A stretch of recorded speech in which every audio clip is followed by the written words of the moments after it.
Greetings and welcome back to the Ancient and Esoteric Order of the Jackalope, the secret society / podcast devoted to sharing strange stories and amazing facts. I'm your host, number 13. Now, if you didn't catch the news last episode, I will once again be presenting at the Intelligent Speech Conference on Saturday, February 28, 2026. This year's subject is Companions and Rivals, and why don't I just read the promo they sent me. The Ancient and Esoteric Order of the Jackalope is speaking at Intelligent Speech Online. This year's theme is Companions and Rivals. Intelligent Speech is a veritable three-ring circus of content, comprised of 4 virtual rooms running simultaneous 40-minute sessions. These sessions include esteemed keynotes, fascinating and thoughtful creator presentations, or lively roundtable discussions, followed by a Q&A with the audience. These Q&As, together with space and time for separate chats, create a unique experience in which members of the community can engage directly with the creators they follow. This online conference is taking place on February 28, 2026, and your ticket not only includes live attendance, but also access to recordings of all the sessions after the event to watch at your leisure. Tickets are available now at intelligentspeechonline.com. This week's story is a quest for the past, or possibly it's an intriguing or unsolved mystery, or maybe it's something else entirely. There's only one way to find out, so let's get started. Episode number 120. Not Science, but Vendetta, presented by number 13. So the other day I was reading the Chronicles of Solar Pons. As you all know, Solar Pons, the genius detective, is the creation of August Derleth, the pulp author who is simultaneously revered for saving H.P. Lovecraft from obscurity and reviled for injecting Zoroastrian dualism and Judeo-Christian morality into the Cthulhu mythos. Derleth also offered to take over the character of Sherlock Holmes when Arthur Conan Doyle retired, and after being politely rebuffed, created his own knockoff of Holmes, with a name chosen not because it was realistic, but because it had the right number of syllables. Derleth's Solar Pond stories are widely regarded as some of the finest Sherlock Holmes pastiches ever produced, and they are indeed remarkably close to the originals, which is to say that they are badly written and usually more interesting in concept than in execution. The stories secure Derleth the dubious distinction of being the first author to pit Holmes, albeit an ersatz Holmes, against Cthulhu and Fu Manchu, though that doesn't really do anything to stop them from feeling like fan fiction. But I digress. One of the stories in the Chronicles is The Adventure of the Golden Bracelet, in which Pons is hired by world-famous archaeologist Simon Sabata. While riding on the London Underground, Sabata had noticed a young woman wearing Bronze Age jewelry. They had started talking, and the archaeologist invited himself to her home, where she showed him a treasure trove of artifacts from a little-known ancient civilization. Sabata subsequently published a paper about the treasure, only to come under attack when it, the woman, and her home could not be found. At this point, I had to put the book down because this all seemed very, very familiar. On a hunch, I pulled my copy of Strange Stories, Amazing Facts off the bookshelf, and sure enough, there it was on page 343. And now here. James Mellaart, or Jimmy to his friends, which we are not going to be, was born on November 14, 1925 in London, England. His father, Jacob, was a Dutch immigrant and art dealer. His mother, Apollonia, was Irish. The Mellaarts were relatively well-to-do, but lost most of their money in the 1929 stock market crash. Jacob had difficulty finding work due to the Depression, so in 1932 he moved the family back to Amsterdam. Apollonia died soon after, and though Jacob remarried, his children and his new wife did not get along at all. James Mellaart coped with these frustrating new circumstances by retreating into books. When a relative gave him a book about the pyramids written by noted Egyptologist J.R. Breasted, he became fascinated by the ancient world.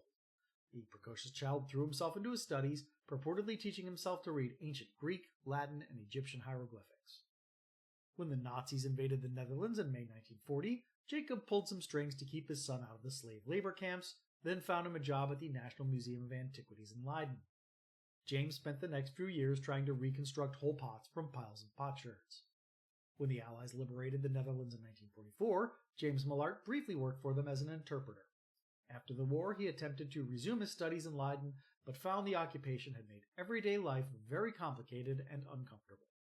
In 1947, he moved back to the United Kingdom and enrolled in University College London to study Egyptology, because at the time it did not offer a degree in regular old archaeology. Mellaart graduated in 1951 and was invited by his mentor, Kathleen Kenyon, to assist with her work at Jericho. When that proved both logistically and financially impossible for the young man, Kenyon suggested that Mellaart should apply for one of the numerous grants being handed out by the British Institute of Archaeology at Ankara, the BIAA. For several years, Mellaart had been obsessed with the Hyksos, or Sea Peoples, who had conquered Egypt at the end of the Middle Kingdom. At the time, no one knew who the Sea Peoples were, where they came from, or what had become of them. Had their marauding caused the Late Bronze Age collapse? Had they been defeated and dispersed by the Egyptians? Had they spread out and settled down to become Cretans, Pelagians, Phoenicians, or Philistines? Mellaart's hypothesis was that the Sea Peoples were Anatolian, perhaps allies or relatives of the Trojans. He proposed to conduct a systematic survey of Turkey for remnants of their culture. The BIAA was intrigued and awarded him £150 to make it a reality. Mellaart spent most of the next decade crisscrossing Turkey by train, car, and foot. His survey turned out to be amazingly productive. It noted dozens of previously unexplored sites from the Bronze Age, the Copper Age, and even the Stone Age, including Beysi Sultan and Hasilar Hoyuk. None of the sites were from the right era for the Sea Peoples. They were either too early or too late, but they all seemed promising, but none more promising than the site he discovered in 1958. Mellaart and colleague David French were surveying the plains west of Konya when they stumbled across a massive mound which looked promising. Katal Hoyuk, the mound at the Forked Road, turned out to be a proto-city, once home to 8,000 souls at the end of the Neolithic period, more than 10,000 years ago. The BIAA began excavating Katal Hoyuk in 1961, and what they found radically changed our thinking about the dawn of human civilization. The city was a time capsule of the distant past, of the very moment humans stopped being hunter-gatherers and took up agriculture. The earthen mound's treasures included murals and frescoes, clay pots, woven textiles, obsidian mirrors, all among the earliest examples of those crafts then known. It turned out artifacts that offered fragmentary and fleeting insights into early art, religion, and culture, ones that begged for explanation and interpretation. The excavation made Mellaart the BIAA's golden boy and a world-famous celebrity, or at least as world-famous a celebrity as an archaeologist could be. One did not have to subscribe to scholarly journals to learn about his work. You could read breathless articles all about it in regular old newspapers like the Daily Telegraph and the Illustrated London News. And then, in 1964, the Turkish Department of Antiquities abruptly refused to issue new permits, effectively shutting down all archaeological work in the country. The BIAA assumed that the refusal had something to do with government concerns about looting and smuggling. Artifacts from the BIAA's dig sites had been turning up on the art market. The problem was that no one, not even the Turks, seriously thought that Mellaart or the BIAA were directly involved. All the department would say was that all archaeological operations were under review until the Dorak matter was settled. Oh boy. I have to turn back the clock a few years to explain this one. On November 28, 1959, the Illustrated London News ran the sensational headline, "The Royal Treasure of Dorak, a first and exclusive report of a clandestine excavation which led to the most important discovery since the royal tombs of Ur." In the accompanying article, Mellaart described an excavation of two small tombs found on the shore of Ulubat Golu, or Lake Apollyon, near Dorak, just west of Bursa in the northwest part of Turkey, near the Sea of Marmara. The occupants of the tombs must have been royalty, because they had been buried with grave goods so lavish they practically defied imagination. A splendid scepter with a pear-shaped fluted head of light green stone and a diagonally fluted ivory handle with gold-capped ends. Two black obsidian beakers, one smooth polished, the other vertically fluted, a vertically fluted depas or two-handed drinking cup of gold, and a one-handled coupe with a repoussé design. A dagger, 11 3/8 of an inch in length, with a carnelian pommel, silver blade, and hilt covered with embossed gold sheet. A lance, with a silver head chased mid-rib, the long, decayed wooden shaft being encased in alternate ribbed gold and plain silver tubular pieces of casing. A silver sword of state, decorated with sailing ships. A scepter, the spherical head of which was made of pink-veined white marble. Its wooden handle was cased in gold sheet, ribbed and ornamented with gold granulation. A gold jug with a cutaway spout and embossed decoration. And a smaller, silver, half-corroded, two-handed depas with horizontal ribbon. A necklace of about 20 gold beads in the form of double spirals, such as have been found at Ur, Troy, Puliocne, and consisting of carnelian, rock crystal, and gold beads, or of white marble and gold, or striped onyx, or of gold-capped obsidian and of rock crystal beads. An ivory comb worn in the hair, with the center roundel framed by an open-work band, depicting 2 finely carved wild goats or ibexes, and 2 dolphins, the whole picked out in red and blue color, and provided with gold edge, carved rosettes, and a carnelian rivet head surrounded by gold figurines in electrum, silver, and bronze depicting goddesses, queens, and handmaidens. The 4-page article included beautiful full-color illustrations of the treasure, drawn by BIA staff from rough sketches provided by Mellaart. Based on distinctive potsherds found with the more spectacular artifacts, Mellaart was able to identify the tomb's inhabitants as nobles of the Yortan culture, rough contemporaries of the Trojans. He was able to more explicitly date the tomb to somewhere around the 25th century BCE, thanks to the remnants of an Egyptian throne bearing the names of the pharaohs Sahure and Neferekare. The article and its implications were staggering. If nothing else, the exquisite grave goods made from non-local materials showed the Yortans to be a highly advanced culture with advanced manufacturing techniques and trade lines stretching across the Mediterranean. More importantly, the Egyptian throne and silver sword suggested the Yortans may have been the very sea peoples that Mellaart had been searching for. And at this point, you may be asking yourself, why have I not heard of this amazing treasure, only slightly less fabulous than that of Tutankhamun, but perhaps even more archaeologically significant? Well, there's the rub. If you read the article carefully, you will realize it does not say that Mellaart had discovered the tombs or unearthed anything. All that it said was that he had viewed the treasure, which was in private possession in Izmir. In the summer of 1958, Mellaart was on a train from Istanbul to Izmir when he noticed a young woman, perhaps 20 or 21, sitting across from him. She was, in his own words, very attractive in a tawty sort of way. But what caught his attention was the golden bracelet she was wearing, because it looked similar to Bronze Age jewelry Heinrich Schliemann had unearthed at Troy. He introduced himself to the woman as an archaeologist and asked her about the bracelet. She confirmed that yes, it was very old, mentioned that her family had several others like it, and then invited him to come see the rest. Mellaart was skeptical, thinking the bracelet was likely a modern reproduction, and that the other artifacts would be common Roman or Byzantine junk, but he went anyway, because when an attractive woman invites you to come up and look at her etchings, you go, even if she is a bit tardy. Especially if she's a bit tardy, if we're being honest. It was dark by the time the train reached Izmir, and Mellaart didn't know the city very well. He remembered taking a ferry to the Karşıyaka district across the bay, and then a taxi to an old grand house. There the woman introduced him to her father, an elegant but sick and plaintive old man, who was just sitting down to a late supper. Throughout the evening, the woman tantalized Mellaart with a slow reveal of fabulous artifacts. She started off small, with some gold earrings and a silver bracelet that seemed to be of a set with the one she was wearing. After dinner, she showed him a curiosity cabinet that blew his mind. It was packed full of gold and silver jewelry, alabaster fragments and marble figurines, elaborate drinking vessels, swords, daggers, and axes, and so much more. And every last one of them seemed to validate Mellaart's hypothesis that the Sea Peoples were Anatolian. The archaeologist was flabbergasted.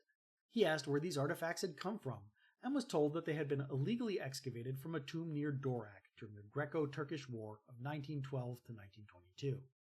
There were even photographs of the dig and extensive notes in Greek, though they were all slightly charred around the edges, as if they'd been rescued from a fire.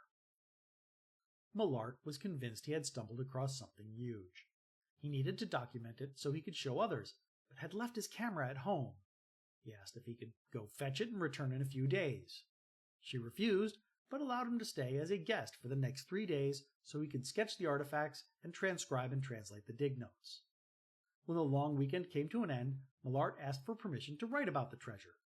The young woman refused, because her family weren't keen to let the Turkish authorities know that they were in possession of illegally looted artifacts. However, she promised to try and convince her father to change his mind, then mail him some photographs and possibly permission to publish. As Mellaart got into the taxi that would take him home, he belatedly realized he didn't know his host's address, or even her name. As he pulled away, she shouted out that she was Anna Papastrati of 217 Kazim Dirik Street. Mellaart's sketches and notes created quite a stir at the BIAA. Institute director Seton Lloyd desperately wanted to publish them, but he had a problem. It would be unwise and unethical to publish unverifiable information from an illegal dig in a serious academic journal. On the other hand, they might make for an interesting feature in a popular venue like the Illustrated London News. Mellaart wrote to Anna asking for permission to publish, but did not get a reply until October 18, 1958. Dear James, here's the letter you want so much. As the owner, I authorize you to publish your drawings of the Dorak objects, which you drew in our house. You are always more interested in these old things than in me. Well, there it is. Good luck and goodbye. Love, Anna Papistrati. That was the last James Mellaart, or anyone, heard from Anna Papistrati. The Illustrated London News article on the Dorak treasure caused a sensation in the United Kingdom when it was published in November 1959. It somehow seemed to fly under the radar of everyone in Turkey for almost 3 years. In 1962, the newspaper Milliyet, or The Nation, ran an article about the treasure that made several sensational allegations. First, that Mellaart was part of an international ring of artifact smugglers. Second, that the Dorak treasure had not been unearthed in the 1920s by parties unknown, but by Mellaart himself in the early 1950s. And finally, that Mellaart had then spirited the treasure out of the country and sold it. Other newspapers jumped on the bandwagon, with Cumhuriyet, the Republic, moaning, "Tremendous capital gone out of the country in front of our very eyes. Not even a single object remained to us of a historic treasure 2,000 years old which has come out of our soil." Which is factually wrong on a couple of levels, but we'll let that slide. All you need to remember is that the Turkish press was whipping popular opinion into an uproar. Initially, the Department of Antiquities dismissed the articles as sensationalistic garbage. They did not particularly like Mellaart, who was more than a little tactless and egomaniacal, but they did not think he was a smuggler. One official, Ahmed Donmez, did not even seem particularly concerned that the treasure had disappeared. Never mind. I am glad that you saw it at least. If it is ever found, we can now prove it belongs to Turkey. Mind you, shortly after making that statement, Donmez quit the Department of Antiquities to become a dealer of antiquities with questionable provenance, so take that attitude with a grain of salt. Unfortunately for Mellaart, artifact smuggling was quickly becoming one of the Turks' top priorities. Criminals were looting archaeological sites with impunity. Every local bazaar seemed to have pilfered items and crass forgeries for sale. The ones that first caught the authorities' attention were distinctive red-striped pots and jars which seemed to come from Hasilar, where Mellaart and the BIAA had been the only ones allowed to dig. Mellaart had even authenticated a few of these looted pieces which had wound up in the hands of American museums. When a lot of the pots wound up on the auction block at Sotheby's, that was the final straw. The authorities figured it couldn't hurt to at least try and investigate what was going on with the Dorak treasure.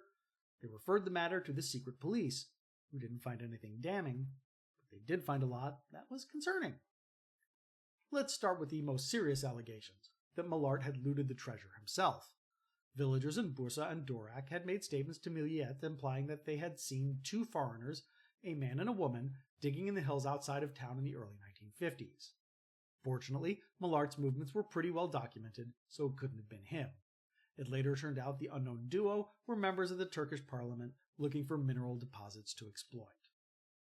However, Mellaart's friend and mentor, Seton Lloyd, did not help matters by claiming he had sent Mellaart on a trip to Dorak to see if he could locate the tombs. In 1960, which was a year after the Illustrated London News article had been published, and several years before anyone was making a stink about it. A trip, by the way, which Mellaart does not seem to have actually made. The best case scenario here is that Lloyd was thoughtlessly lying to cover his ass. The worst case scenario was that he was hiding something. That brings us to Mellaart's story, which was already full of inconsistencies and further muddled by the fact that he told different versions of it to different audiences. Most of the time, he was on a train from Istanbul, but sometimes he was on a train from Denizli. Sometimes he spoke to Anna Papistrati first, sometimes she spoke to him first. Her father may have had dinner with them, or it may have only been a shadowy figure lurking in the background, or he may not have existed at all. He was in the house sketching for a long weekend, or maybe a week, or maybe even a fortnight. When Mellaart first told Lloyd about the encounter, he said that it had taken place 6 years earlier, in 1952, and that he had been sworn to secrecy until only recently. No one was particularly concerned by any of this in isolation. They all assumed that James Mellaart had a sexual relationship with Anna Papistrati, despite having been married to Arlette Miriam Sanami since 1954. Surely then, most of these inconsistencies were the young archaeologist trying to make it look like he hadn't been cheating on his wife with a young woman who was attractive in a tardy sort of way. So sometimes he claimed the encounter had happened before his marriage, and then shortened the length of his stay in her home and invented a shadowy chaperone to make it all seem less inappropriate. Assuming an earlier date for their encounter and a longer subsequent relationship would explain a lot of weird things, like why Anna Papistrati's letter seemed to imply a more intimate relation than a weekend's acquaintance would otherwise suggest. Of course, the bigger issue was that Anna Papistrati did not seem to actually exist. The Turkish security services went looking for her and reported back that 217 Kazim Dorak Street was a storefront in a commercial district on the other side of town from where Mellaart claimed to have been. They do not seem to have put much effort into that search. A few years later, two British reporters attempting to clear Mellaart's name discovered that the streets of Izmir had been renamed and the houses renumbered numerous times in the 1950s and 1960s. They were able to find a former Kazim Dorak Street in the right neighborhood, but even they could not find a house matching the one Mellaart claimed to have visited. There had been a Papistrati family living in Izmir, but they had left the country in 1922 during the war, as had the majority of the city's Greek population. A Greek family living in Izmir would have stuck out like a sore thumb, and no one in Izmir knew or remembered a Papistrati family quite like the one Mellaart had described. It was possible the name was a pseudonym, but if that were the case, who had written the October 1958 letter to Mellaart giving him permission to publish his drawings? That was more easily solved. The typewritten letter had one notable oddity: the use of the Latin capital letter I instead of the Arabic numeral 1 in the date. That was a weird Oxbridge affectation, and sources inside the BIAA have suggested that it may have been typed on one of their own typewriters by Arlette Mellaart. Now, she may have been transcribing a handwritten original for clarity's sake, but if so, where did the original disappear off to? The Department of Antiquities was also worried that Mellaart had not told them about the treasure before publishing. Turns out Mellaart had, but not until April 1959, almost a year after he had told Lloyd about the treasure, and half a year after he had received permission to publish from Anna Papistrati. The delay was troubling, but it seemed to be a simple case of everyone involved seeming that someone else had taken care of it. Then again, the notice also flew under the department's radar because all Mellaart had said was that he had found some Yortan metalwork from Dorak, which was a massive understatement. Sources in London also seemed to indicate that Seton Lloyd was trying to cover his tracks a bit. Lloyd claimed that the article appeared in the Illustrated London News because he felt it was not proper to write about a find like this in an academic journal due to its lack of clear provenance. The publishers of those academic journals told a different story, that Lloyd was happy to publish the story wherever, and that the academic journals were the only ones concerned by the lack of provenance. And as for the treasure itself, Mellaart was the only person who could claim to have seen it. It had not resurfaced at all in the subsequent decade. That's where the Turkish investigation petered out. They had unearthed troubling issues which they could not resolve, but which also did not seem to add up to much. Even so, they felt that something had to be done, and so in 1964 the Department of Antiquities refused to issue the BIAA's Golden Boy a permit to dig.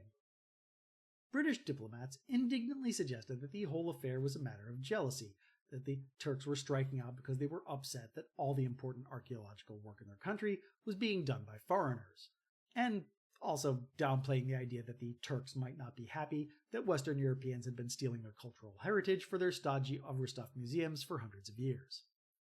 Mellaart agreed, suggesting that the whole affair had been drummed up by the yellow press as an excuse to target foreigners.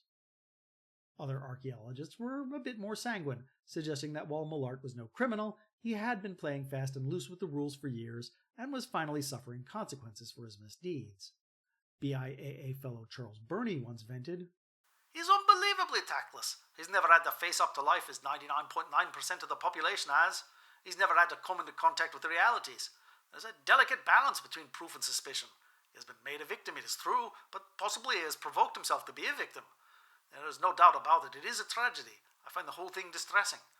I sincerely hope that one day Mellaart will be rehabilitated." Eventually, the archaeological community came up with its own theory, that an international ring of artifact smugglers had used Anna Papistrati as a honeypot to lure in Mellaart and trick him into authenticating looted treasures. Those treasures had been spirited out of the country shortly afterwards and were doubtlessly in the hands of private collectors who would not be eager to publicize their purchases. In 1965, cooler heads prevailed, and the Turks allowed the BIAA to resume their work at Çatalhöyük under the watchful eye of officials who would make sure there was no funny business going on. In exchange, the BIAA would remove Mellaart from his leadership role and only allow him to assist in a supervisory capacity. In reality, Mellaart was still in charge, both in Ankara and at the dig site. He did not like being watched by the security services and became furious when they arrested 4 of his diggers who had been returning to the site during their off hours to do a bit of recreational looting. Progress was slow, the only discoveries were minor, and even those were few and far between. At the end of the season, he fired all of the dig's local workers in a snit, accusing them of being spies. There was some good news.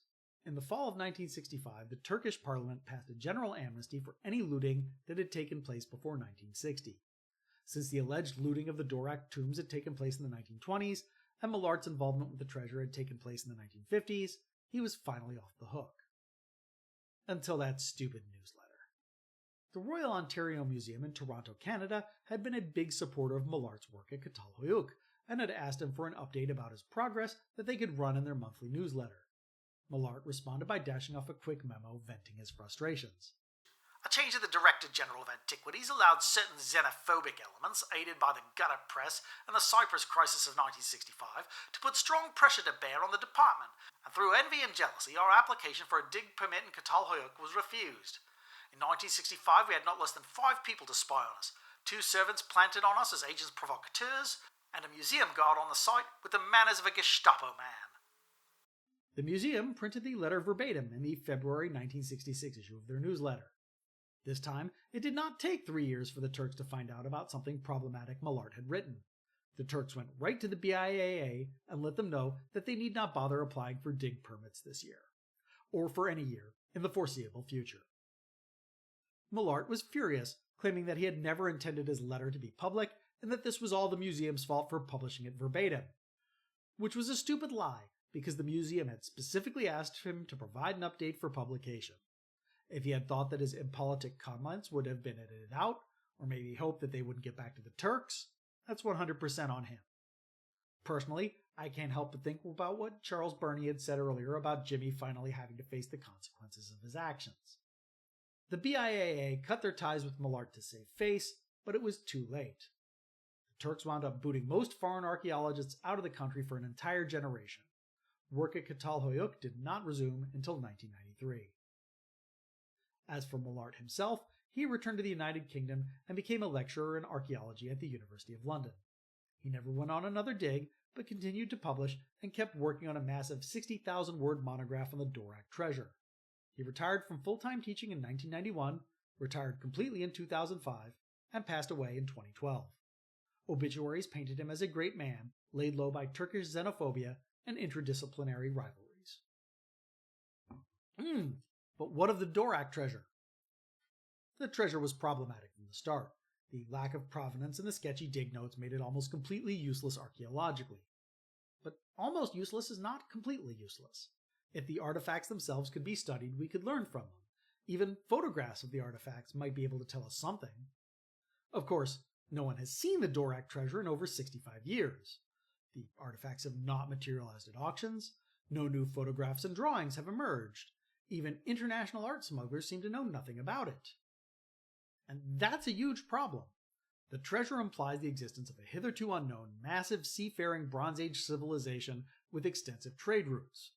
But what is one to make of such an implication with no corroborating evidence? For the most part, scholars ignored it. If it was mentioned at all, it was mentioned in passing, with a footnote or two noting that any claims derived from it had to be taken with a grain of salt until they could be confirmed through other methods. As decades passed and the treasure remained lost, those references and mentions became fewer and further between. And during those decades, scholars also began to realize that the Dorak treasure was weird. It was strangely atypical for the Yortan culture. In the 1950s, the only known Yortan artifacts were black clay pots and marble idols. In the ensuing decades, more Yortan artifacts had been unearthed, but they were still only black clay pots and marble idols, and no Yortan artifacts had ever been found near Dorak. The individual artifacts in the treasure were supposed to have been exquisite, which implied a highly advanced culture with manufacturing techniques rivaling those of its contemporaries. Why, then, had all evidence of this culture vanished? Surely, at the very least, someone somewhere back in the day would have been gloating about grinding these guys into dust.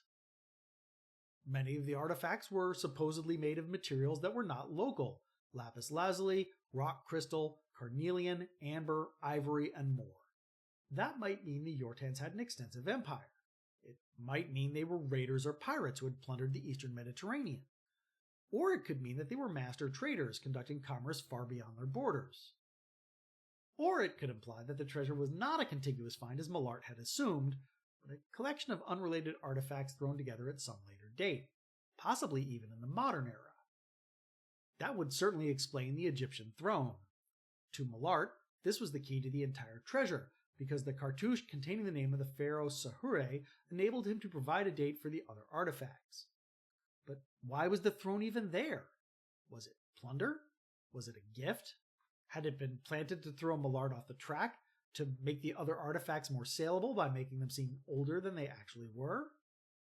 Once you saw one anachronism, you couldn't help but notice half a dozen more.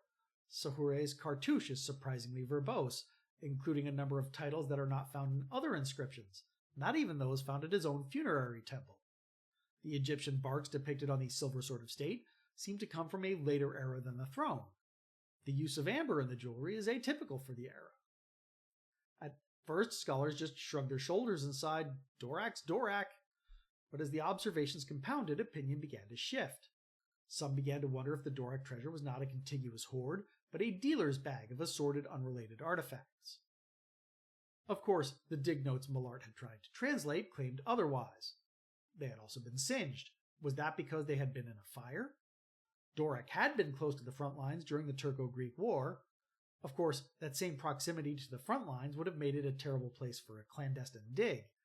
And why had the looters made extensive dig notes in the first place? Were the notes fake? Had they been artificially aged like a treasure map you make for a child's scavenger hunt? Others began to think that the treasure had never existed in the first place, that it was a flight of fancy, something James Mellaart had invented in a dreamlike episode and passed off as real. That did not go over well with Mellaart's powerful and influential friends, who saw the ugly hand of jealousy at work again. After all, their colleague was one of the most famous living archaeologists in the world.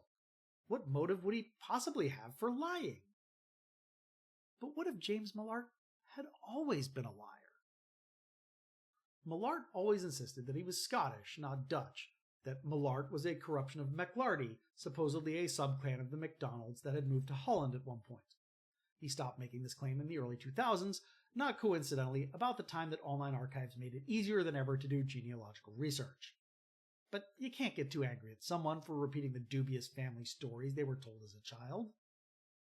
When Mellaart talked about his experience in World War II, he tended to erase his well-connected and well-to-do father from the story, replacing him with an unnamed Swiss diplomat who had been bowled over by Mellaart's potential and landed him the job at the National Museum of Antiquities in Leiden.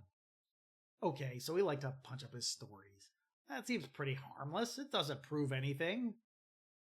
It's also hard to get worked up by the idea that Mellaart was somehow unearthing completely unknown archaeological sites during his time in Turkey. Most of those sites he discovered were in fact quite well known to the locals, who had the unfortunate handicaps of being not British and not white. That's barely a fib, it's just colonialism. Don't hate the player, hate the game. But when we get to Dorak, these lies start to become less harmless and more part of a pattern. When and how did James Mellaart meet Anna Papistrati? Had he approached her, or did she approach him? Where was her house, really? How long had he spent with her? Had she really given him permission to publish his notes? Why had he delayed informing Turkish authorities? Why did the treasure bear only the most superficial resemblance to existing Yortan artifacts? Mellaart's initial answers to these questions were vague and purely misleading, and when pressed for more details, he would not or could not provide them, because he knew inconsistencies would paint him into a corner. Instead, he hemmed and hawed and attacked the motives of those who were asking the questions. Mellaart's friends insisted he had no reason to lie because he was already at the top of his field. That is a very naive understanding of human nature, because for some people, there's no such thing as enough. The world's most famous living archaeologist is still not all that famous in the grand scheme of things. To be truly famous, you would have to be the next Champollion, the next Heinrich Schliemann, the next Howard Carter. For Mellaart to reach those heights, he would need to make a discovery that changed everything we knew about history and captured the attention of the entire world. Wouldn't it be easier just to make one up? The discovery of the Dorak treasure is starting to seem a little too convenient, isn't it? The dramatic story of how it was secretly dug up during wartime, and the even more dramatic story of how Mellaart stumbled across it, both of which were conveniently unverifiable. The artifacts which seem out of place given everything we know about the culture and era, but which seem to perfectly align with Mellaart's hypotheses about the Sea Peoples. The out-of-place Egyptian artifact that can conveniently date everything else. The way it had subsequently disappeared, requiring everyone else to take Mellaart's word about everything. Are we really supposed to believe that Mellaart was able to draft a 60,000-word monograph about artifacts which he had handled only for a few days, decades earlier? Did he have the world's greatest memory? What could he have possibly said that had not already been said? And why would anyone have a reason to believe a single word of it? There's also the matter of how he responded to any questions about the treasure by equivocating and attempting to redirect blame. At the time, these just seemed like the frustrations of a man pushed to the breaking point, but in retrospect, he seemed to reach that breaking point awfully quickly. And now, of course, we can recognize those ad hominem attacks and attempts to divert blame to others as the defense mechanisms used by habitual liars when they've been caught dead to rights. And Mellaart didn't stop there. After being expelled from Turkey, he kept his head down for about 2 decades, focusing most of his energies on teaching. In the early 1980s, he developed a new hypothesis that the ancient Anatolians had a complex and rich religion centered around the worship of a mother goddess, which he later expounded on in 4 volumes of The Goddess from Anatolia. With no new work then being done at Çatalhöyük, or anywhere in Turkey for that matter, Mellaart had to support his hypothesis by analyzing and interpreting work that had already been done. Many scholars did not agree with those analyses and interpretations, but that's cool. This sort of debate is exactly what scholarship's about. What's not cool is that when Mellaart could not find evidence that supported his hypothesis, he started making it up. Large parts of the Goddess of Anatolia are devoted to Mellaart's analyses of objects that perfectly support his argument. Textiles, murals and mosaics, figurines and shrines. The problem was that these artifacts did not exist. They had never been reported to Turkish authorities. No other archaeologist at Çatalhöyük had ever seen them. Mellaart himself made no mention of their existence while he was working at the site, and in fact had explicitly noted that such artifacts did not exist. But now that Mellaart needed evidence to bolster his arguments, they had very conveniently appeared. The massive murals in particular had purportedly been found in situ, but had started crumbling into dust as soon as they had been exposed to air and before they could be photographed. That meant Mellaart had to reconstruct them from teeny tiny plaster fragments. Except there were no plaster fragments to be analyzed, so Mellaart was working off his notes. When other scholars asked to see these notes, Mellaart told them they had been destroyed by a fire at his in-laws' vacation home in 1976. Which is to say that the murals were not merely reconstructions, they were reconstructions from notes, which were themselves reconstructions from memory since the originals had been destroyed, made about tiny fragments of artifacts Mellaart and no one else had seen only fleetingly a few decades earlier. This is not like using generative fill in Photoshop to cover up cracks and creases in a photograph. This was asking Adobe Firefly AI to create a brand new photograph from a few pixels. Not even that, from a rough description of those pixels. And unsurprisingly, no one bought it. Nor did anyone buy it when Mellaart unearthed inscribed pebbles while walking the beach at Beldibi, which he then claimed were 12,000 years old. This one elicited a particularly savage comment from forgery and fraud expert Oscar Muscarella. It will be a bad joke to say that we eagerly await the next archaeological discovery of James Mellaart, simply because he has caused too much damage by exposing archaeology's soft underbelly. Any archaeologist can publish what he wishes. Mellaart even kept it up after death. In 2017, Mellaart's son Alan invited Swiss archaeologist Eberhard Zangger to help him organize his father's study to see if there was anything in there worth publishing. Mellaart had liked Zangger because they both believed that these sea peoples were Anatolian in origin. At one point, he had even offered to provide Zangger with translations of Bronze Age inscriptions that would back up their claims, but Zangger had been advised by senior colleagues to ignore Mellaart. He had apparently forgotten that advice in the intervening years. While Zangger was going through the study, he came across the translations that Mellaart had offered him earlier, including messages from Assyrian king Ashurbanipal to the Lydians, some inscriptions from monuments of the Luwian culture, and the Bekhoi text, which translated a 3,000-year-old epic poem about a hitherto unknown Trojan prince. Zangger took those notes and published them. And then got smacked down hard, because it once again turned out these very convenient inscriptions which so perfectly proved James Mellaart's hypotheses had never been seen by anyone else. Diving back into the papers, Zangger uncovered evidence that he missed the first time, evidence which suggested that Mellaart had not been translating inscriptions, but composing them from scratch. He published a mea culpa retracting the initial paper, and then several more papers exposing the depths Mellaart had sunk to perpetuate his fraud, which included creating fake stories about how the inscriptions had been discovered in the first place. For instance, one set of inscriptions was supposed to have been seen by French archaeologist Georges Perrault, only to have vanished later, but Perrault does not seem to have actually made the trip Mellaart references. It was now clear to just about everyone that Mellaart had a bad, long-standing habit of fabricating evidence to support his half-baked ideas. It also became clear that the Dorak treasure was only the first link in a long chain of fraud and deception. Now, you may be wondering how James Mellaart got away with it for so long. The simple answer is, he didn't. Dorak was his first real fabrication, and it was a disaster. Other archaeologists were willing to take Mellaart's word that the treasure existed, but that was about it. No one was willing to back his extravagant claims about what it implied until such time as it became available for study, which of course could not happen. Meanwhile, Mellaart had executed the hoax in such a clumsy way that he became the subject of an international criminal investigation that could only conclude he was lying about something, even if they weren't sure what that something was. Mellaart's previous good work and influential patrons shielded him from the worst consequences, but he was still permanently removed from fieldwork, which more or less ended his career and influence. His later ideas about matriarchy and mother goddesses were branded as highly speculative and largely ignored. And the sad thing is, it wasn't necessary. Had Mellaart been willing to rest on his actual accomplishments, he would still be remembered as one of the 20th century's greatest archaeologists. But for James Mellaart, that was never going to be enough. Fortunately, the only person he destroyed in his attempt to fake his way to glory was himself. Oh, and just in case anyone is wondering how things ended up in the adventure of the Golden Bracelet.